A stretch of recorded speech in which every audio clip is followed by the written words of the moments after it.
Hey guys, welcome to the Hot Tub Club where inspiration bubbles up. I'm your host, Samara Renee, and today our guest is someone who believes that gratitude isn't just a feeling, it's a way of life. Justin Morgan is a gratitude coach as well as a real estate agent and a founder of Gratitude FM, a daily podcast and a growing platform dedicated to helping people reconnect with joy, peace, and purpose through the power of gratitude. Justin, welcome to the Hey, podcast. thank you. Glad to be here. Great. I am so excited because I want men on my podcast. I think it's important. And there's so many men that are doing great things. Since the whole idea of the hot tub club in the hot tub at the Hyatt at BTS, I was like, I have to have Justin on the podcast because he's a cool dude and he's got a really great idea. I'm so excited to hear about it. So welcome. Thank you. Glad to be here. Okay, so the number one question that we always start the show off with is how did we meet? So, how did we meet, Justin? That's a great question. It was unexpected. We both met at Jack Canfield, and anyone that knows Jack Canfield was like the OG storyteller from Chicken Soup for the Soul. We've all had those books, right? Someone gave me Chicken Noodle Soup for the Teenage Soul when I was a kid. Yep. And I didn't get it back then, but I look back and I just thought that's brilliant. He told wonderful stories. And then he released a book called The Success Principles, which is like a decade of life, or more than a decade, decades of life condensed down of everything Jack's learned from his mentors. And so we went to his conference called Breakthrough to Success, and we had this cool community that just got together. We would share ideas, the highs and the lows of what we were learning, what challenges we were facing, what we wanted to bring into the world. And it was like a mini mastermind group, and it all happened at the Hyatt, and it was perfect and brilliant. Looking back, we all became really good friends through the process, very unexpectedly. We're in Mm-hmm. different states, and yet we still stay in touch, Yeah. talking about ideas, masterminding, and it's just been a joy. It's been so cool. I remember the first time I saw you, and the reason why I like my eyes went towards you is because you had that orange jacket on that you wear as corduroy, and it's my favorite color, orange. So I was like, that's a cool jacket. I love that. And then I just kept hearing everybody was talking to at BTS was like, oh, have you met Justin? Have you met Justin? He's so cool. You should talk to Justin. And somehow we started talking, and then next thing we know, we're like, hey, you want to come hang out in the hot tub? Yeah, Oh, we had our mastermind group hanging out in the hot tub, talking about life. And I guess there's the power of an orange corduroy jacket. I thought it was just like a Goodwill purchase, but it turns out that people like old 1970s corduroy jackets. And is that really 1970s? well, it's like a replica of a 1970s. So Okay. it's more modernized, like the fit. Because if we look back at the clothing in the 70s, it's kind of like loose, boxy. And Mm, this one's more mhm. of I don't know. It's just, have you ever had a piece of clothing like that just fit right? When you wear it, you're like, this is who I am. I am just Yeah. this person wearing this. I don't know. There's just such a joy with a piece of clothes that just fits right. Yeah. No, it's a vibe. And I think people were picking up on the positive vibes. And it works. And I really need to step up my game. I need to get back into the orange. That was my signature color for forever. I love And that.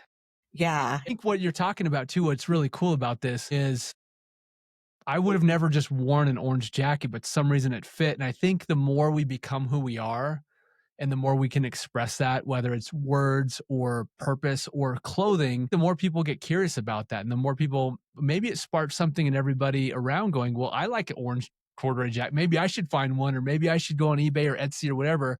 But there's this joy of like finding out what works for each one of us. And I think it's inspirational. Right? It's super cool. I And love even having it. conversations that are intentional. I love the idea that this podcast was made from a hot tub mastermind group, right? Where Yeah. it wasn't just hanging out and just chatting about the day. It was really diving in of like, where are we at in our Mhm. purpose? Where Yep. are we at in our journey? How many things have we been to before? How many do we want to go? Yeah. And there's power in people sharing that in stories. We Yeah. shared kind of backstories where we're at. It was powerful. Mhm. No, it was totally powerful. That's why I never wanted to leave the hot tub because we were having these really in-depth conversations. And it was like, oh my God. I mean, we had people like internationally, people in different states. And just hearing everybody's dreams. I think it's so powerful because it's a place where you can talk about your dreams and people aren't going to laugh at you. Then you end up leaving with a bunch of people that you can either have in a mastermind group, accountability group, or sometimes it can be like your best friend. You never know. I mean, Totally. and our group, we started the hot tub club. What is it, Marco? Our Marco Polos. Mhm. And that was fire for a long time where everyone was posting at like long polos, like 15-minute, 20-minute Too long polos. polos. They were like crazy, but it was like almost being in their life. Like, we were doing offline conversations. It was insane, and we were just, like, walking around our whole day just talking with each other, and it's like a 30-minute message, and then you gotta, like, reply to that 30-minute message where we were taking notes on what we were talking about. It was ridiculous. That's the type of people that you meet at Breakthrough to Success, and I'm super excited that you're gonna be there in a few weeks, and we're gonna meet some cool people, and you're bringing your brother, which I think is pretty dope. Love it. Absolutely. Yeah, it's I think that invitation that we all need is like, "Hey, come and see. Mhm. Just come and Yeah. see. There's something for you here." And it's Jack's last time. It's the I just last can't even get over breakthrough it. to success. So what a joy we get to hang and celebrate with such a good person. And Patty is incredible. His whole team's incredible. Mhm. And I thought about that because with the idea of mentorship, there's an old writer named Napoleon Hill who wrote Think Mhm. and Grow Rich right after the Great Depression hit. That got a ton of people through to the other side with their goals. And then he mentored a man named W. Clement Stone, who was this successful businessman who read, he read all Napoleon stuff, wrote his own stuff, and then W. Clement Stone mentored Jack, and then Jack mentored Patty, Mhm. and we are kind of in that lineage of really Yes. powerful thinkers and really powerful people that have brought a lot of great things in this world and a lot of healing and joy and goal setting and all these things. But we are like part of that now because of all the Mhm. mentorship and all the friendships that happened along the way. I think You're that's so so powerful. right. You're so right. And Kathy, who was on a couple of weeks ago, she said the same thing. And she goes, well, that's the whole reason why we all went to these trainings because we're the next generation of thought leaders. And I was like, you're right. So now it's our turn to step up and any way that we are meant to step up, start leading in our own ways. So it's a sad time because, he's going to be retiring, but it's also a powerful time because all of us are going to be stepping into the next phase of our lives as, inspiring the world with leadership. So it's pretty amazing. Super amazing. I had once heard someone say the best ideas and the most powerful ideas you'll find in a graveyard. And I was shocked. I kept wondering, like, what do they mean by that? And he said, most people never bring those ideas out to the world Yeah. and they go with them. Mhm. Mhm. That is And I so love that true. we're trying to be people that bring those ideas and that inspiration and those tools to others rather than just keep them to ourselves and then they just kind of die away. And that's not what's happening here. And I love that you started this podcast to bring those ideas out to the world, to get different perspectives, to be curious about these things, and also to have other people maybe listening going, I've never heard of this breakthrough to success thing, or I've never Mhm. heard of Jack Canfield or Patty Aubrey or any of these people. I want to know more. And it's that Yeah. invitation. Yeah, I think that's a good point. Was there's just so many people who just don't know the goodness of Jack Canfield. That's one. But also just meeting so many good people at these conferences. And I'm like, they're not celebrities. Some people are getting to that level with their careers right now, but there's a lot of people who are on the grassroots levels doing amazing things. And their story needs to be out there. And I think that's really important that, you don't have to be a major celebrity or a media mogul. You can be if you want, but you could be doing something on a more grassroots level and still have a major impact on the world. And it's important to hear those stories. And so that's why I was like, okay, I need to stop hiding and I need to just do the podcast and throw it out there and see what happens. And I'm really glad that I get to have you on today because then people get to know who you are. I'm really excited to hear about Gratitude FM and your whole gratitude coach journey. So let's kick this part off of your story. Love to hear about it. What sparked this idea? Was this an idea that you had prior to Breakthrough to Success weekend? Or did that develop over time? Tell me about your gratitude journey and how this all started with you. It's been a long time coming. I think I've had this wondering of how do I add value to the world? I see a lot of other people adding value and they just find their niche. They're just really good at something and they go, this is who I am. And I go, oh, that's so cool for you. I don't really know who I am. And I don't really know what I'm good at yet. And that's kind of been something that's been part of my story for a long time, kind of the jack of all trades and master of none idea. Mhm, And I'm like, mhm. it'd be cool to be a master of something where you can actually like work at a craft and really get it down and just, and I've never felt that. And so I was struggling in 2020, and this is how the catalyst all came about for gratitude. I was just in a really hard place. It was a really hard, the pandemic for me was really hard when it started, and my business wasn't going well. I'm in real estate. I couldn't show homes. I was wondering, like, is the world ending? My career seemed like it was ending. I've worked so hard for, and I was just in a really dark place. Couldn't leave the house. Couldn't see people's expressions anymore. And my daughter noticed that in me. And so one day I was downstairs in my like small office space and just kind of in a dark night of the soul season. And my daughter came down and she had this crumpled up piece of paper that was wrapped in a ton of tape. And it was, I was like, how much tape did you use? And she goes, Dad, no, don't worry about it. It's a present I made for you. And it just looked like a giant ball of tape. Yeah. So she hands it to me. And I said, thanks, like, cool, a ball of tape. And she's like, Dad, no, it's a gift. She's like, you got to open it. And I'm like, okay, this doesn't really make sense, but I'm going to try. And I'm trying to like tear the tape. I can't get it open. So I finally like find a pen and I'm trying to like wiggle it in to try to break the barrier on this thing. And so I'm pulling across the tape and she's just staring patiently at me, waiting for Dad to open this thing. And inside I find just a ton of crumpled up paper, like a giant ball of crumpled up paper.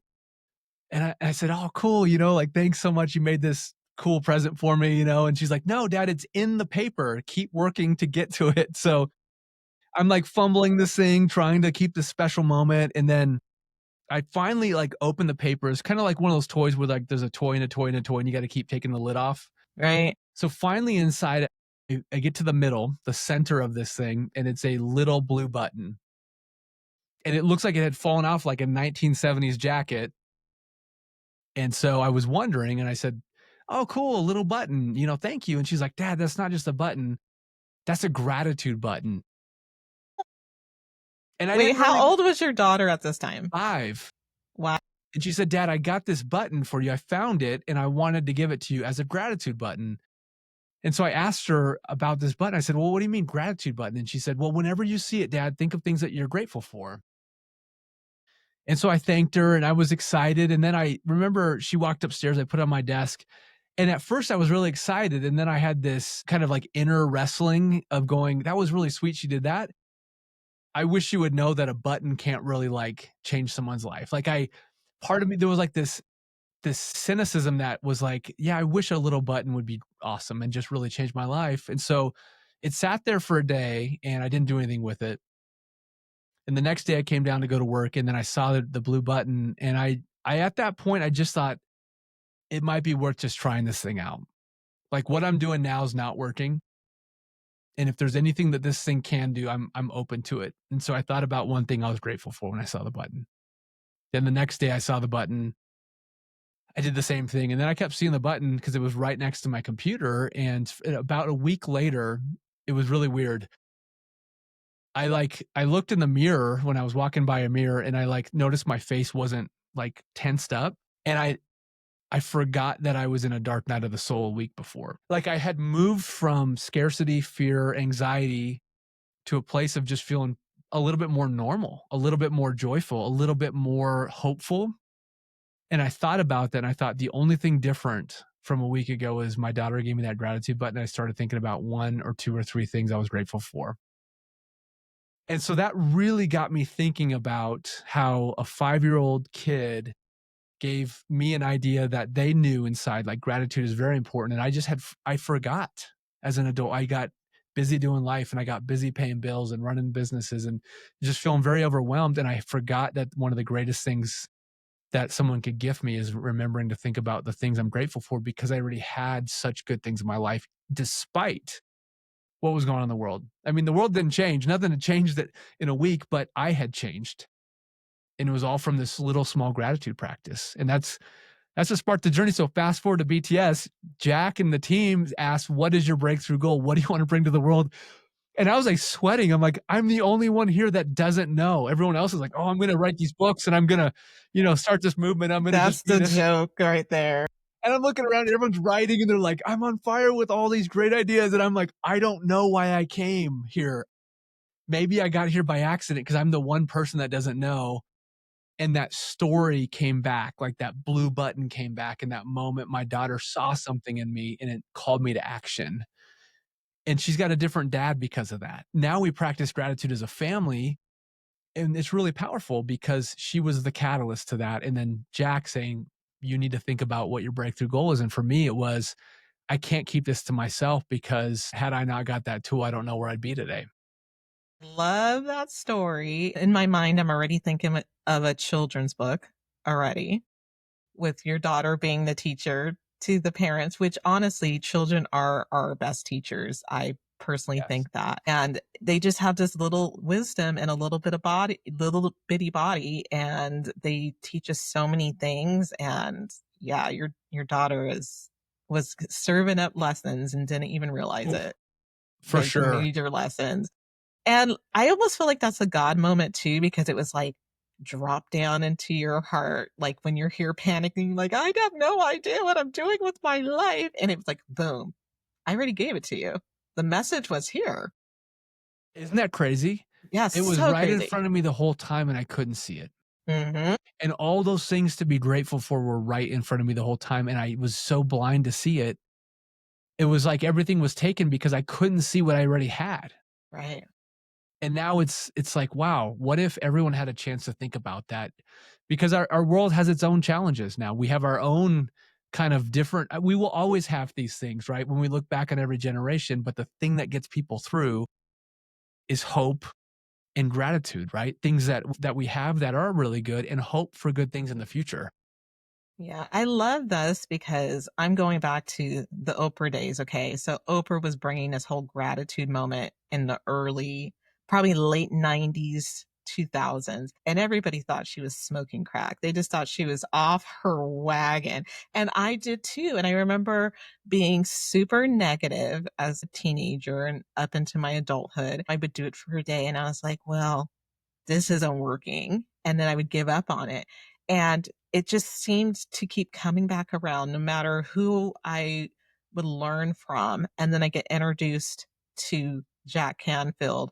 Little did I know that he's Oprah's neighbor. And they do similar things. They're both really into gratitude and visualization and all of those sort and really big on kindness. She was trying to teach us all those years ago, and I just bah humbugged it because I was just a grumpy chick, grumpy, unhappy chick. So I just think I'm thinking of all the people who are going to be listening to this podcast and they're in a dark space. We both know what it's like to be in a dark space and not see the good things around you. So, can you help them? And how would you explain the real impact of having a daily gratitude practice? It's easy to dismiss gratitude as just being too simple and it's not going to work. We live in a world that complexity thrives and simplicity is dismissed. And it should be the opposite. But we make our lives complicated because we feel like we're doing something great. If our lives are super busy, and it's interesting when I think about this because if we look at marketing 50 years ago would show somebody succeeding by being on a beach or doing what they love. A successful person would have free time to do that. And now when we see successful people, they're on a phone leading a board meeting in a giant tower, hustling, doing all these things. And it's like that makes them successful. And I think that's the message that we've kind of put with gratitude of going, it's kind of too childish, right? Like you said, when Oprah was introducing it, everyone's kind of going, nice idea. That's not really going to help my life. Mhm. I need, I need a lot more than that. And it's true. There's things that can stack on a gratitude. There's therapy. There's all sorts of wonderful things that can go hand in hand with gratitude. But if we start with gratitude is such a great foundation that we can do today that we don't need anything else. And the idea is you just take a minute to pause. And I think having a reminder, that's what I needed. It wasn't just saying, hey, you should think about something you're grateful for. I had to see the blue button. I had to have a visual reminder to remember to do this. And so I think a lot of people, when they go, well, that doesn't work, two things I think are happening. Number one is they don't have a reminder. So if you have a gratitude stone, if you have a blue button, if you have a picture of your family, if you have something that means something to you, set it out so you'll see it daily. I needed that. That was my catalyst. And number two, a lot of times we feel like we're faking it. There was so many times too where I was like, well, I'm grateful for Colorado. I'm grateful for this opportunity. I'm grateful for the food. I'm grateful for the house. I'm grateful for the whatever, my health. But it felt like I was not really, wasn't being truthful. I wasn't really grateful for those things. And so what I learned through the process is we want to say I'm grateful for, and then you add the word because, and then you fill it in. And what happens then, as I've been on this journey, is gratitude can stay in our heads when we just kind of make it like, yeah, I'm grateful for this meal. I'm grateful for my career. But if we say, I'm grateful for this meal because it allows me to have the energy I need to go spend time with the people I love. I'm grateful for my career because it has allowed me to purchase things that I would have never had, a car that runs well or a safe place to live. I'm grateful for where I live because I get a chance to see 300 days of sunshine. All of a sudden, when we say because and we fill it in, it's like this magic moment where our head finally connects to our heart. We stop just living up here because I've lived most of my life in my head. Mhm, And mhm. I've had this weird heart where I'm like, well, I don't really know what that does. It keeps me alive. But the heart is where the feeling is created. And what happens when we say I'm grateful for and we feel in because we actually feel it. We resonate with it. And that's the thing that I've learned a lot about gratitude. I was just kind of doing it wrong when I started. But what I realize now is gratitude is like a healing balm for me too. The other night I woke up. I don't know if you've ever had like one of those a dream or just stress where you wake up and I just lay there and I'm like, man, how am I going to get past this stress? I'm in my head. I'm just spinning out here. I just want to go back to sleep or find some peace. And what I find in those moments that when we just feel that anxiety, that daily stress that we do find every day in our lives, if we just take a couple breaths, allow our nervous system come back online, and we go, okay, you know what? It's okay to feel that stress. It's okay to feel what I'm feeling. And I'm also going to bring in some gratitude. It's almost like if you've ever had a chapped lip and it's starting to crack and you don't have Mhm. anything to put on it. Like I've had those moments where I'm like thinking about it and it's getting worse and worse and my lips are getting more chapped. But once I get chapstick, I put it on, I could breathe again. My lip is not fixed. If my lip just cracked, the chapstick did not heal it. But what it does is it surrounded it with a healing balm. I love that. And it's a lot like just bringing a healing balm into it. It's not fixing it right away. It's not making everything all right. It's not fake positivity, but it's bringing in the healing process. I love it. I love it. So I think I remember you mentioning that after BTS, you went to a men's group. I think this was you, and you did a gratitude exercise and you weren't so sure about it, how they would respond. Can you share a little bit about that experience? Sure. Yeah, I forgot about that now that you talk about that. It was a moment where I think when I left BTS, it really reinforced surround yourself with people that you want to become like. At BTS, there was so many like-minded people of bringing in their dreams. And when we started our mastermind group from, that experience, we all kind of spurred each other on to keep moving forward. And you launched your podcast and Tashai's writing her next book and all these people are doing stuff. It's like, wow, there's good energy here. And I always want to surround myself with really good men that have gone first, people that I look up to that are great husbands or great grandpas or great fathers or they've gone first, a lot like a Jack Canfield, a man that has gone first that I could look up to. And so I went to this men's group and there's a bunch of different age men there and everyone takes turns doing a teaching. And so I was going to teach one on gratitude. And I was actually really nervous because I brought these gratitude stones and like a little how-to sheet. And I'm like, this could go so poorly for me. Yeah. I might just get laughed out of here. These guys might go, dude, are you kidding me? A gratitude rock? And we all took turns taking the rocks that we picked. So I actually have one on my desk here. I'll show you. So it's just an Nice. engraved river rock that says gratitude, and I keep this one with me at all times, that I can. But I gave everyone a stone. They got to pick it out. And then we talked about how do you use this? Whenever you see this, you think of 3 things you're grateful for. And there was about 12 men in the room, and every man took that moment to say, I'm grateful for because, and they said 3 things. And there was like this energy shift of them when the light bulb comes on play, and you're like, wow, this is wild. And a lot of the guys were like, this is one of the most powerful things. I'm so grateful that you, and I don't mean to keep saying grateful, but I'm grateful that you shared this because I never had something like this. And I have been stuck in fear and anxiety and scarcity and all the human things that we go through. But this little stone, everyone took that stone knowing that they now have what's equal to the blue button.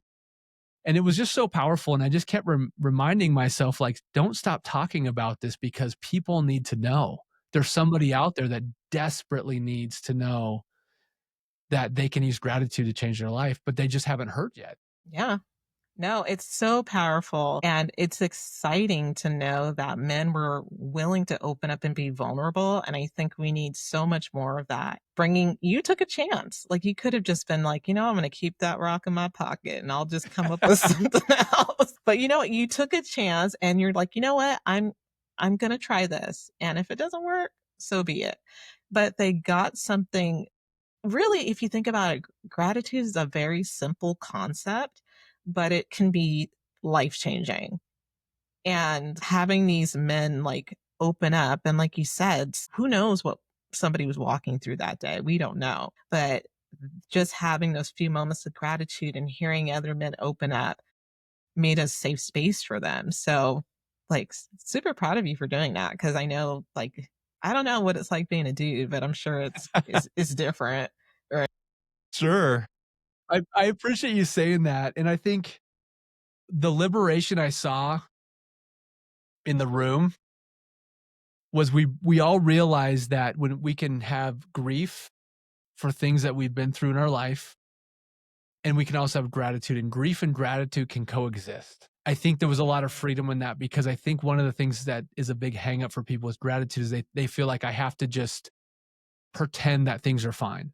I have to Mhm. pretend that Right. that didn't matter, that that happened, or I have to pretend. And that's the joy of gratitude. It's never getting rid of or diminishing something, but it's coming alongside of something. So we can still grieve something in our life and have gratitude for some other things as well. And those can coexist. And I think as a man, sometimes it's just, we want to reject that kind of stuff.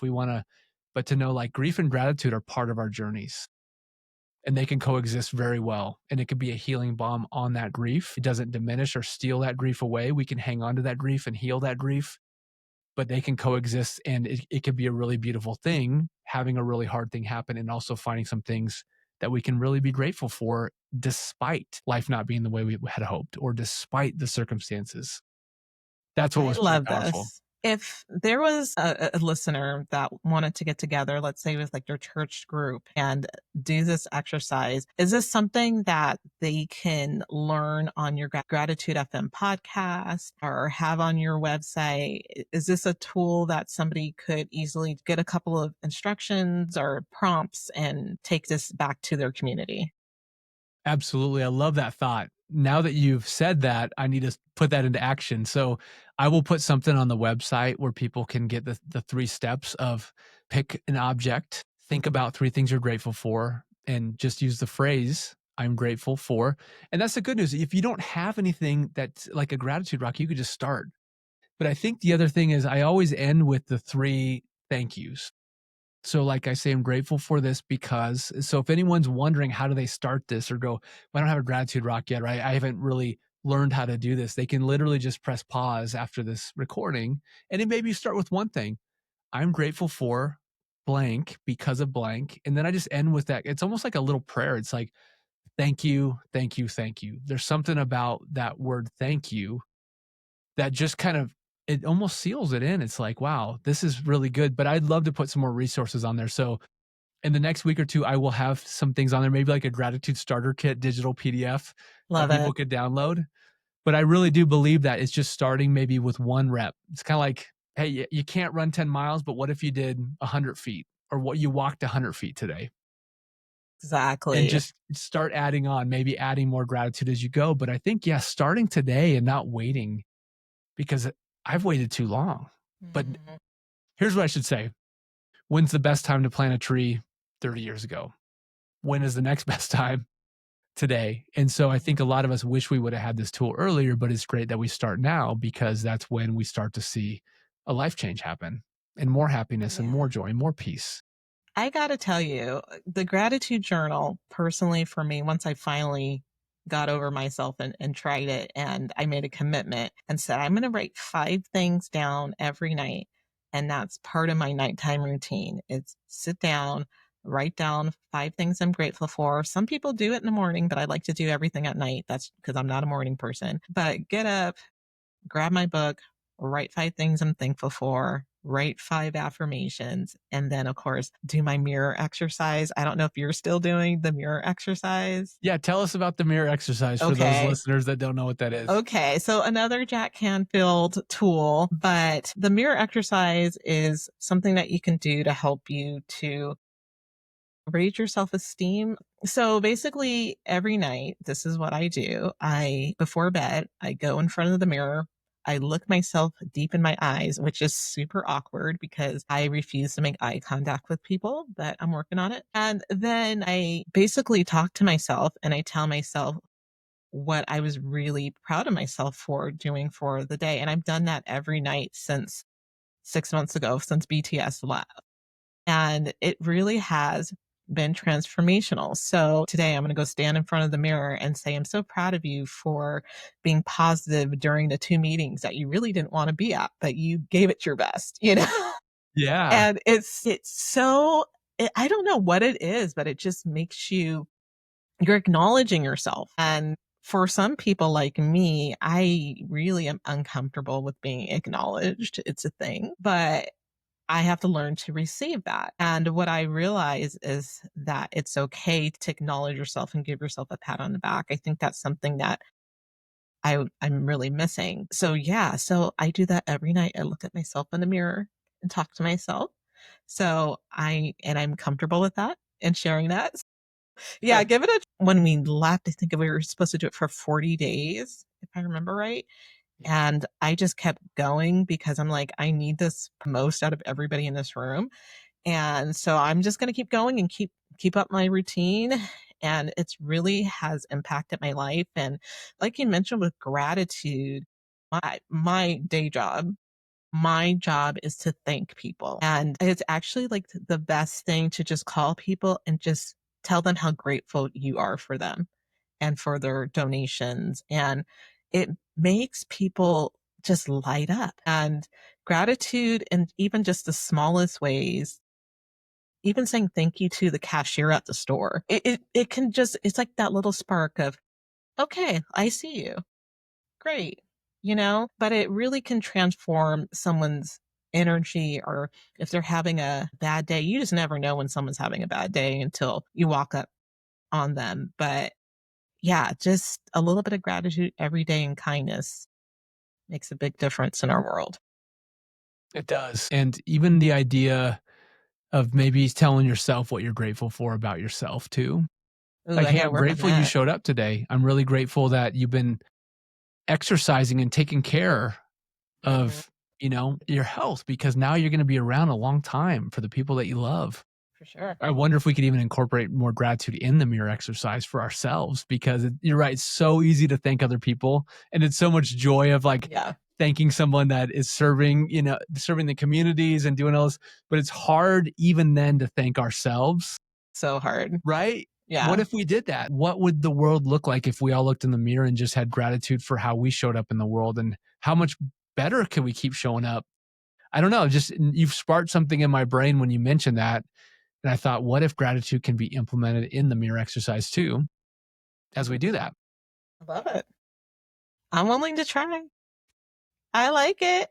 Yeah, I couldn't definitely hurt. like it. What's so funny? I'm going to ask a question about success, but I was having lunch with my boss, I think last week, and he's going into retirement. And he was talking about that businessmen that he knows, they're asking if he can kind of be their mentor and talk them, help them like basically get their life together. They spent so much time on their career that they have neglected their relationships with their wives and their children. Our boss is really big about gratitude too. And what does success mean to you now that you have this gratitude moment versus what success looked like, several years ago? That's a really good question. I'm still trying to figure that out. I think that's another piece of my world where I'm going, what is success for people? Because I think we define every successful thing differently. Like you're talking about, your boss is going to pour into these different people that have really led on a high level. And some of them thought success was growing their career. Some of them thought success was maybe being home with the kids more. But I think for me, what I believe success is having a goal and going after that goal and achieving that goal. And a lot of our goals are going to be different. And a lot of them, and for me, I'm still trying to figure out like, if I look back at the end of my life, could I say, yeah, well done? Or would I go, oh, I missed it? This is my journey of learning what that looks like by starting this little small gratitude movement. And here's the thing, like, I want to say that this gratitude stuff I'm doing is for everybody else, but it's really just so I don't forget. Mhm. I'm really Mhm. just doing it Yeah. for me, and I want to teach my kids, and I hope it impacts for somebody else's life, but I have to keep talking about it, keep doing it, because I'm gonna forget. What I don't talk about, I just forget about. Mhm. And I've done that many times in my life about a lot of things I get excited about. I forget about it. And a year later, everyone's like, "Hey, how's mountain biking going?" I'm like, "I haven't been on a bike in 6 months." They're like, "Dude, you were on fire for mountain biking." And I go, "I know, but I got busy." So I think we have to keep talking about things that are successful for us to Mhm. chase after and to move after. And for me, my goal is to never stop talking about gratitude so I don't forget. And I'm hoping that success would look like that I was able to share one idea that they shared with their family and their kids. It's like this old story. I love this story. It was in one of the Napoleon Hill books where this little kid goes up to the mom, and this story is written, so long ago. And the kid's like, why are we poor, mom? Like, does God want us to be poor? And is it just our lot in life? And she's like, you know what? God doesn't want us to be poor. The problem is no one in the family has ever had a bigger idea of where we can go. That's so Not true. one person has ever thought this is not for us. We want to go somewhere different with our life. And it was like this shocking realization that I think if we don't share what we want to do, we don't have a place we want to go. We just kind of stay wherever we are That's at. very true.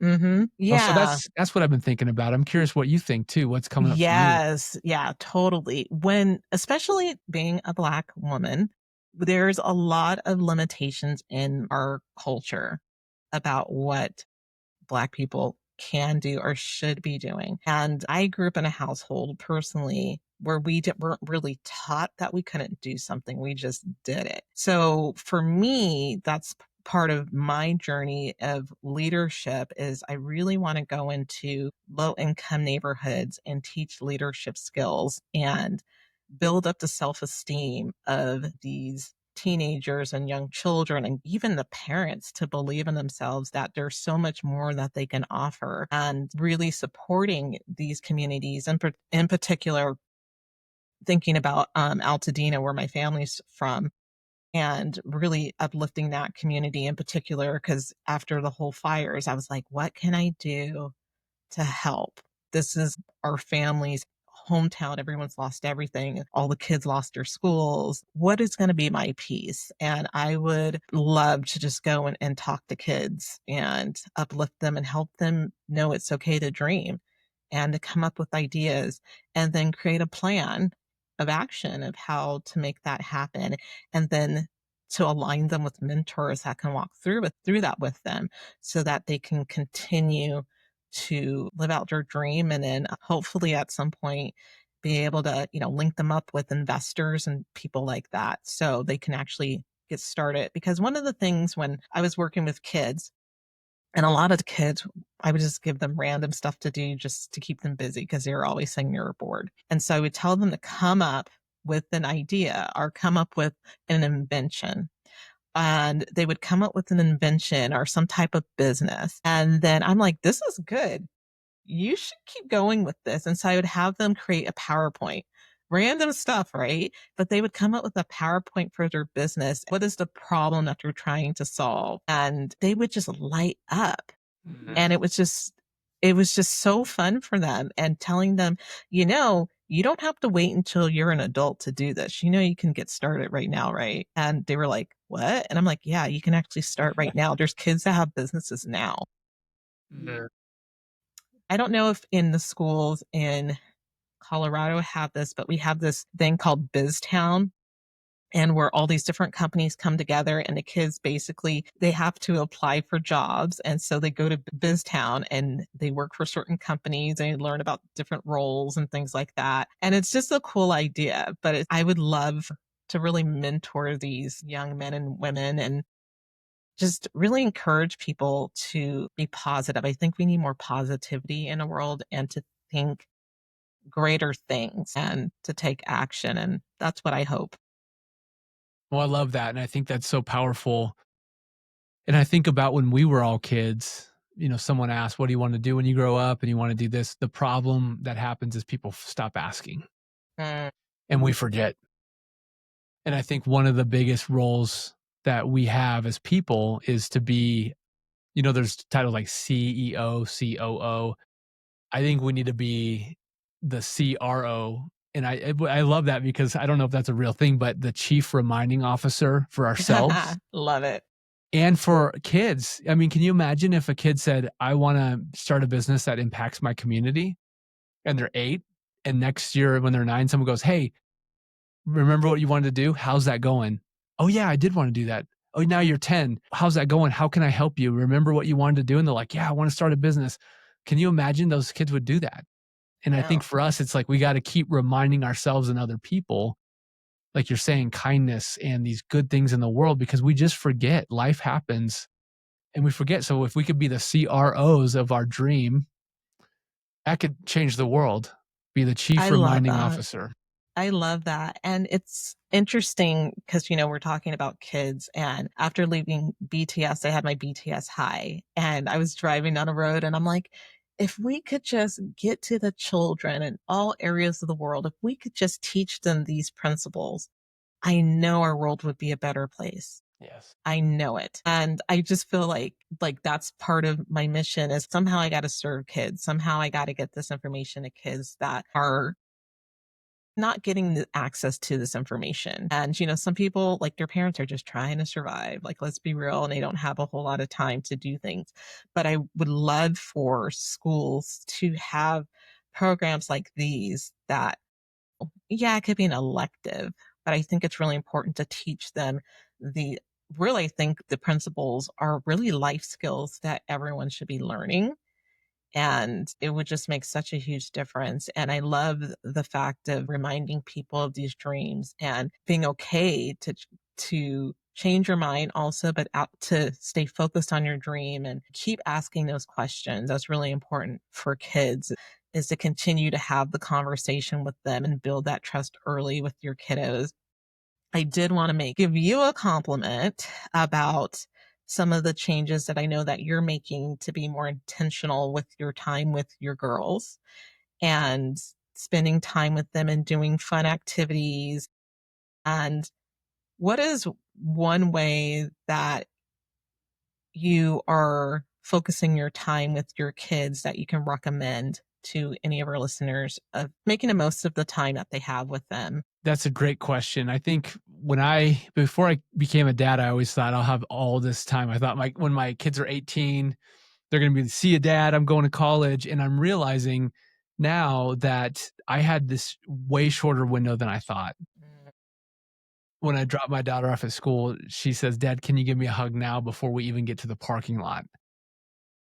That's I get it. I totally get it. But what I realize is they're becoming more independent than we were when we were kids. The world is just faster now. And so for us, we've let go of like the TV stuff. We've let go of the device stuff because they have devices at school. I get that. Mhm. We're not doing devices at home if possible. There's going to be exceptions to the rule, but really trying to kind of teach them about the world. So we've been riding bikes together. We're trying to really do stuff. I decked out our front yard with like a slack line and Ninja Warrior stuff. Have But fun. it's really like, what if we spent time doing active things together? What if we played board games? Not get like I love nothing wrong that. with video games and all. That's great. Still family time, but like we're going old school. We're doing board Yeah. games. And I actually got one called Cash Flow for Kids, and it's done by Robert Kiyosaki, the guy that wrote Rich Yeah. Dad Poor Dad. And it's an idea of like teaching them things that I'm learning in my 40s about how do I handle money well. And it teaches a kid what So is an critical. asset versus a liability. And it's just been a joy for it's honestly dad needs to learn this stuff. So I figure if it's Mhm. made for kids, I'll get it. Yeah, yeah. And we just have a lot more fun and a lot more intentional conversations because we've kind of let go of some of the digital stuff. And knowing that the digital stuff will come in as they get older, of course, phones will come Mhm. in and all that. Right. But I really want to capture today because it matters and I won't get this time back. Absolutely. And I love that, the simple things, because honestly, the one thing that I would hear from the kids in my program, and I must have talked to and had kids in my care, probably thousands of kids. And the one thing what they would always say is, I don't have enough time to just hang out with my parents. Mm. They didn't even want to like go to Chuck E. Cheese. They said, I just want to cuddle up on the couch with my parents and like watch a movie or play a game with them. And that's all they wanted was Oh, so time. powerful. And It it's was, so simple. yes. It's so simple. And I had a haunting conversation. I was at my neighbor's house and they were throwing a St. Patty's Day thing. And I was just standing in the kitchen. It's one of those moments where I didn't really know anybody. And so I'm kind of just making small talk. And there was an older guy across from me, and he's probably 67, 70. And we were talking about parenting and his kids are grown up. And somehow we got on the topic of what do you wish you would have known when your kids were still at the house? That you look back going, yeah, I wish I would have known that. He got really quiet and then he like got emotional. I could see it in his eyes. You know, when someone's eyes kind of get glossy and then they get a little red. And I thought he's going to really say something that he's been thinking about. And he looked up and he said, my biggest regret is this phrase, just give me 15 more minutes. Mm, He said mhm, he used that phrase when he was a parent. Hey, dad, can we do? Yeah, no problem. Just give me 15 minutes. right, And I've used that phrase right. Wow. just a few more minutes, or I just got to wrap this up, or I got to, and then Mhm, the night gets away. And then, but it was so powerful to hear him say that because this is someone that has gone first in their journey. This is someone that has, the kids are grown and gone. They don't get a do over. And mhm, for him to be the CRO, chief reminding officer, to say, don't say this to your kids when they ask for time with you. Say, you got it. Let me stop what I'm doing because this is important versus just give me 15 more minutes. Because it's never 15 minutes. We all know that. It's a play. It's kind of like the word maybe. Hey, mom, can I do this? Ah, maybe. You're like, well, that's probably a no, you know? But I mhm. love that he shared that with me because I didn't know that. I didn't know that was a bad thing to do. And like you mentioned, every kid just goes, I just want more time with my parents because they really don't have much time. They get home from school. There's a 2 hour window before dinner and bedtime, and then it's over. Yeah, honestly, I remember so many conversations because the kids that were in my care were in an after school program, and they would just talk about their day. They're like, "We get up at 6 o'clock in the morning. Our parents are rushing us around because we got to make it to before school care, and then we have to eat our breakfast on the run, and then they pick us up, and then we have to go to baseball practice or dance or piano, and by the time we get home, like we have to eat dinner and then get baths and then go to bed. Like we have no time." And then if we didn't finish our homework at after school, then we got to stay up and do that. Yep. Like there is no time for anything. It's a lot. And I think for me, like hearing you talk about your girls and being reminded about, parents get busy and they kind of put their kids off. But for me, like thinking about the time that I got to spend with my dad, I spent a lot of time as a little girl with my dad. Mm. I really cherished those memories. And there came a point when I became a teenager, and I think it happened with all my sisters that I just think my dad just didn't know what to do with us. He just was like, they're teenagers and they're hormonal and just don't like it. And just kind of backed off because he just couldn't relate. Those fishing trips that we went on, like we still talk Mm. about that. And remember when, I remember even being a 4-year-old and all the other my siblings were all at school and I got to hang out with my dad all day. All of that stuff I remember. And he used to take me around everywhere and like, oh, remember when we used to go to KFC and get the little chicken littles and we would go have lunch after preschool? And like we were talking about all these memories, and my dad has memory issues, but he remembers those times of all the fun trips. So I really cherish those times with my dad. And it's so important for people to just slow down, and everyone's trying to tick things off of a box or, keep up with the Joneses. But in the end, what really matters is time with your family and loved ones. You can't get that time back. Life is so short. And, even just a little bit of time to get to know your kid, because there's nothing worse than walking in to pick up your kid or your kid at the babysitter. And let's say you don't know your kid's favorite color or something like that. And your babysitter knows more about your kid than you do. Yeah. Are their friends at school? Like, that's stuff that you should know, and you gotta have those daily conversations or even in the car, like, those short moments. I love that. And I think what can happen when we hear things like this and we haven't been doing these things, there can be like that shame spiral of, oh Mhm. my goodness, I've been doing it wrong. I'm the worst or whatever. And it's like, hold Yeah. on, just press pause. When's the best time to plant a tree 30 years ago? When's the Mhm. next just today? Like, what if there's one more conversation that's had with if you're a if you have a family, you start with your kids. If you don't, you start with a sibling or your parents or anybody that you care about, right? I think that's the joy in knowing like there's no shame if we haven't been doing these things well. Mhm. Exactly. But the joy is that we've now heard there might be a better way for us, or there might be a new tool that we can start using. And then to see what's on the other side of life, and we maybe implement that one conversation or ask the kid that matters to us, what's your favorite color, and get to know them more, all those things, because now we know. Now that it's like we got the seed, do we plant the seed? I love that. I'm really excited to hear about your 7-day gratitude challenge, because this is gonna be such a great tool that people can use. So can you tell me a little bit more about that idea and what our audience has to look forward to? Yeah, thank you. When I first got started with gratitude, it just took me so many hours. I watched every TED talk I could. I read every book on gratitude. And what I realized is you just need to start. Like I could have just skipped all the books and just started practicing. And I think a lot of us, we just need that reminder. We talked about just that quick reminder, whether that's a stone. So I put together the 7-day gratitude challenge that you can sign up for. And you can just go to gratitude.fm. And I just liked FM because it's like you tune into the dial, you get the Mhm. wavelength, and it's just Love it. gratitude.fm. And you could just sign up to get 7 days worth of just one idea a day comes to your inbox of one small step you can take to start practicing gratitude. And at the end of the day, in the end of the week, you can just reflect back. Like for me, it took 1 week of really doing gratitude, once, twice, 3 times a day. And I felt like I was changed in a way that I actually had eyes to see. And then you reflect back after you do the 7 days to go, did I learn anything? I mean, the worst case scenario is you just don't do gratitude afterwards. That's fine. But the best case scenario, it could radically change your life and your legacy and the people that you love most, because now you can share that with them. So you sign up, you get the 1 day gratitude idea. And then at the end of the 7 days, you reflect and see, has my life changed at all? And if so, how? Looking back to go, wow, I think I might be a little different, or I think I might have a little bit more hope or a little bit more vision for my future. And then just to see where life takes you with that. Love it. And I have to ask, because we're like mastermind people, is what is your long-term vision for Gratitude FM? Never stop talking about gratitude. Yeah.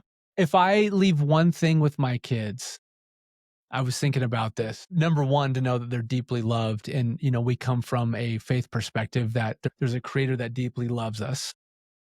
That's very important that we know that we were created because we were deeply loved. That's my opinion. That's how I see the world. And number two is if I could leave them with gratitude where they can see the good things in their life, I think that could be a success. That's so much. Love that. Love that. Gosh, Justin, I will share a gratitude moment right now. Whenever I get a message from you or I hear a message in our group, on Marco Polo. I actually am so grateful that we have someone that is always so positive and encouraging to all of us in some way, shape, or form. So I wanted to thank you for that, for being that uplifting energy in our group Yeah. and in your special way. And I think that's your gift. One of your gifts that you have is that you have a way with words and how you make people feel, like people feel seen and cared for. So I Thank think you. that's something special that you have in your life that you're going to bring into the world. So yeah, I feel like God has great things for you with this gratitude. And I am going to brainstorm after this. And you're probably going to get a bunch of messages in the middle of the night and saying, Justin, I had this idea for a book.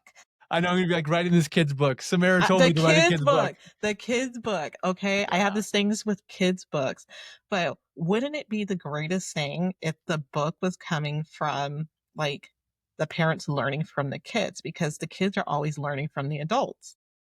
And I I just would think love that that would idea. be so cool, and I'm sure Tashai would not mind helping you with that book and getting it out there because I just think I number 1, I love kids, but it's just such a great message that can you imagine sharing this book with kids and they're reading this and they're basically repeating what they heard in this book to their parents, and that's another message, and that's gonna continue to get spread, or somebody's reading the book at bedtime with their kids, and the parents are like, "Oh, that's pretty good." So it's like all these Yeah. great lessons that people can learn. So I have amazing ideas. I'm on a brainstorm right now. I'm starting an empire, a media empire. So get ready for it. Love that.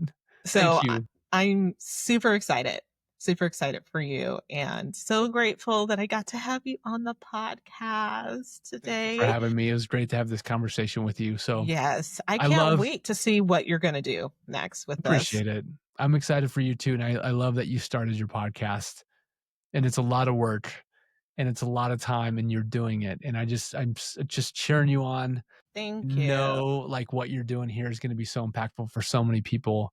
And you did it. Like you did it. Most people say, I'm going to start it and they never do it. And you did it. So I'm Yeah. so proud of you. This is It took me awesome. a year to get up the nerve to actually do it, You but did I'm it. doing it.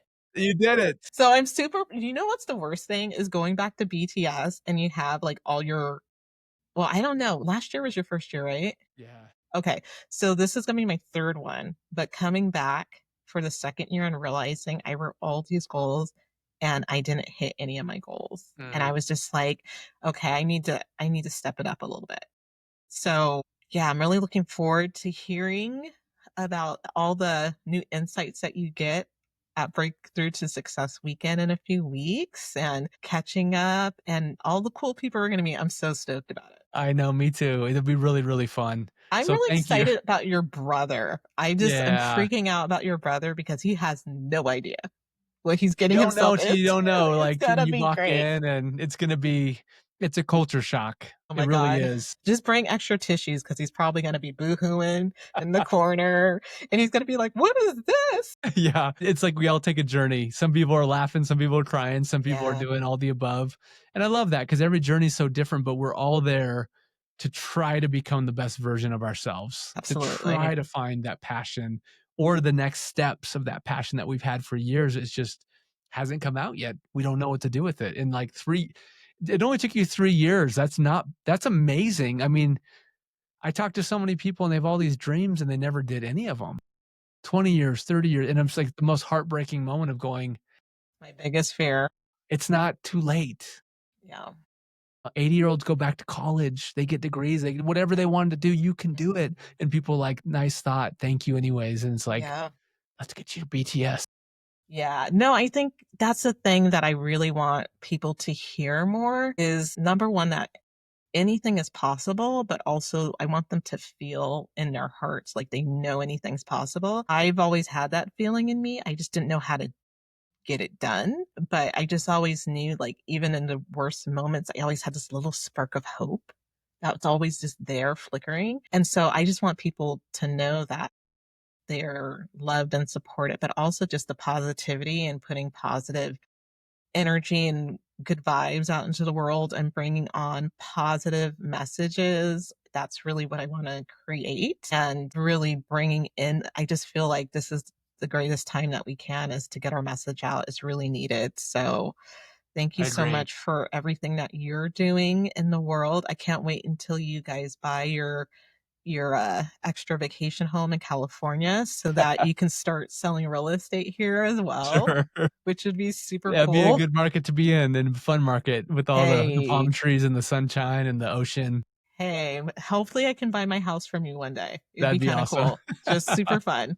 I'd love Super that. fun. Well, thank you so much, Justin, Morgan. Yeah, just again, remind us about the website and how they can sign up for your gratitude 7-day gratitude challenge. Thank you. Yep. Just go to gratitude.fm. So www.gratitude.fm. Click on the link, sign up for the challenge, put your email in. I'll send you all the other stuff and you can just start your gratitude journey as soon as you get that up and running. I did. Yeah, I'd love to Yes. hear too. If anyone wants to reach out and just share their experience, I would love to hear that. You could email me at justin@gratitude.fm.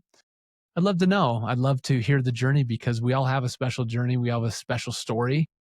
And gratitude is the thing that gets us to the other side of a lot of stuff in our life and is the healing balm and also is the thing that coexists with grief, you know? Yeah, absolutely. Well, I'm telling you, I'm signing up after this. So I will be there getting the emails as well and doing the gratitude challenge. And I encourage you to also, everyone that's listening, to give it a shot. Try gratitude for 7 days and just see what that can do for your life. And especially if you're going through the grief process. I know many people who are going through that in different aspects of their life, that this is something that can really help get you through some dark times. So really encourage Yeah. you guys to check it out.